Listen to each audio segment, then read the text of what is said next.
but then you also have, and you use the term in your research, the good bad job. How does that come into play? I trust what my workers tell me. I didn't love driving, but a lot of my drivers did like driving. And I think that was my first aha in the research. This is some sort of tension I need to look into. So, yes, the driver is telling me I'm earning more than I was at Walmart, at the gas station. I can take care of my family. I like driving around town and showing people the sights of my city. Welcome to The Ripple Effect, the podcast that takes you on a journey through the minds of Wharton faculty. I'm your host, Dan Loney, and in each episode, we'll be diving deep into the inspiration behind the groundbreaking research that Wharton professors have conducted and exploring how their findings resonate with the world today.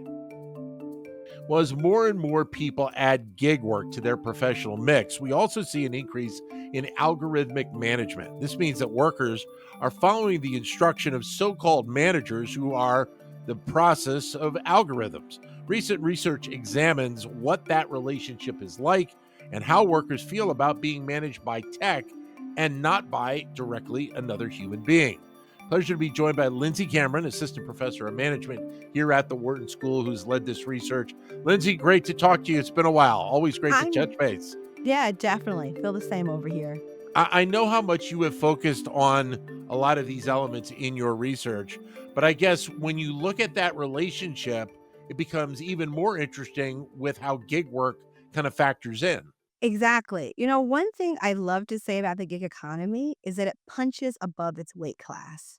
It's only about 1% of the US workforce, but 97% of people have heard of Uber and Lyft. It's about 60 to 70% of Americans have gotten in one of those cars.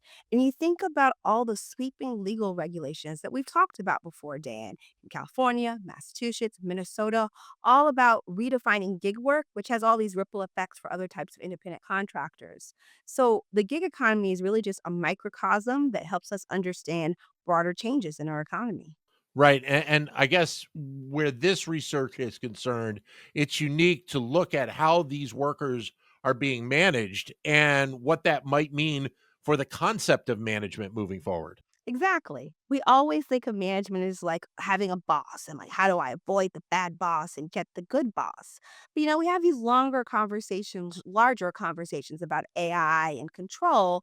And really, what is AI doing? It's trying to algorithmically manage people, outsource part of the work, the managerial function to the algorithms. And Uber is a really great example from end to end. I worked part time as a driver for 3 years, never spoke to a single employee of Uber. Hiring, firing, evaluating, disciplining, all done by an algorithmic management system. And it really gives us a precursor or a view into the future. What did that experience really mean to you in going through that? Because I mean it's unique. As you said, we're so used to coming into the office and meeting with a boss or talking with other people, and it's a totally different experience, isn't it? Yeah, it is. You do have a lot of schedule flexibility. You can work around your schedule, but when things don't go right, then you don't know what to do. There's this whole period I drove in the DC, Virginia area, and there was like 3 hours. I was sitting near DuPont Circle. It was raining. I was seeing all these other cars go by and people getting in the back seat. I'm like, that's an Uber. I think it's an Uber. But why am I not getting any rides? Why am I here in the dark not earning income? And I was texting and they were like, "No, you're logged on. You're eligible to get rides." I had no real way to have voice and resolve an issue. And the next day they apologized. They said something was down with the system. I was logged online but not getting rides. So there's this joy in schedule flexibility, and then there's this issue of when things don't go right, whether it's pay, something with the customer, not getting rides, then you're talking to a robobot, and it's hard to get resolution.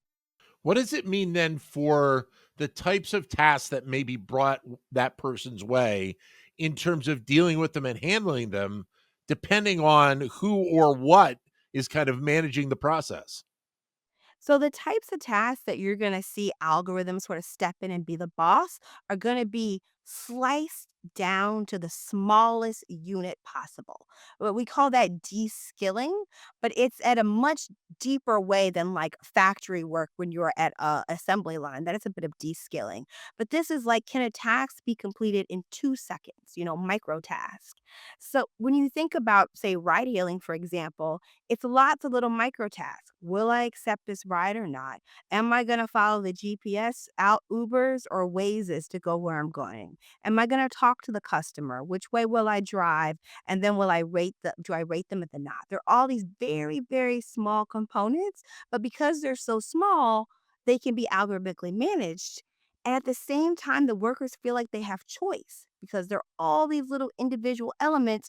I have a very small but very real amount of choice. And I think that's one of the reasons why people like this work so much is this feeling of choice, small but real. But then you also have, and you use the term in your research, the good bad job. How does that come into play? I trust what my workers tell me. I didn't love driving. But a lot of my drivers did like driving, and I think that was my first aha in the research. This is some sort of tension I need to look into. So, yes, the driver is telling me I'm earning more than I was at Walmart, at the gas station. I can take care of my family. I like driving around town and showing people the sights of my city. But then if you zoom out of the workers, you got to look at what's the larger legal, social, environmental influx. These people don't have insurance coverage if they get into an accident. This you might get in coverage when the passengers in the car, but what happens when you're driving? Waiting to get that ride. You're not covered on the same amount. You saw during COVID how there were questions about whether or not they would be covered to get the same sort of employment protections. There's issues about not being able to earn the minimum wage. So there's a broader context that you've got to understand the work in, even if workers like it. And that's why I call it the good bad job. And the thing is, it's here to stay. And it's not just the gig economy. Most of our work is becoming both good and bad because these tensions are generative. So then when you're talking about working on these types of platforms, I guess you can consider it a bad job for a variety of different reasons, right?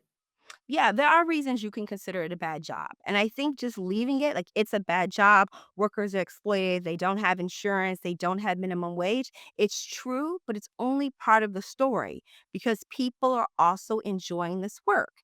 And for those that have been shut out of the labor market, particularly if you're a first generation immigrant, many of the people doing this work, they come over to the States and their credentials are not transferring even though they have the skills. So they go into this type of work.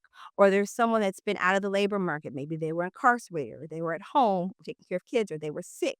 It does provide an income earning opportunity. So the fact they enjoy the work is real. In the same time, it exists in these larger conditions. And I think we're finding more and more jobs, particularly as benefits for workers continue to be eroding, holding this tension. So when you look at where we are right now, in many cases, gig work is preferred to people over a traditional office. So that's a tricky one. So I would say for my gig workers that I focused on, so I've studied all the big platforms, Instacart, DoorDash, Amazon Flex, ride hailing.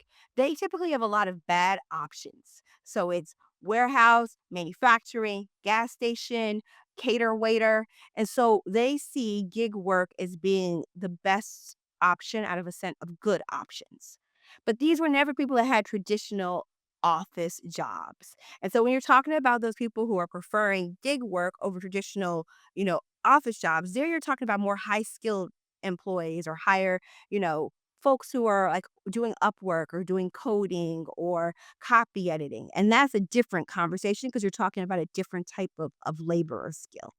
You talk in the paper about the element of consent and the fact that that can be a very important in terms of the perception of how good or bad a job may be. And I guess you have to look at it from those two perspectives, one being the human relationship, but two being the algorithmic relationship as well. That's it. You have to have conversations with both, and particularly in this context, it's conversations with the technology. But the classic question that paper looks at, and this question's been looked at over 100 years by different scholars, is why do people keep on doing jobs? Apologize for my French that are kind of shitty. that are kind of bad? Why do people enjoy work that qualitatively looks like it's in bad conditions? And that's the issue. That's the tension of the good bad job that I'm hoping to unpack. And deeper in the paper, I talk about people have small amounts of agency in their work. So they might decline a whole bunch of rides in a row because they don't want a shared ride because it's very, you can get fights with passengers if you have 3 or 4 people, that are in the car. Or they might use geo spoofing apps to try to get higher paid work.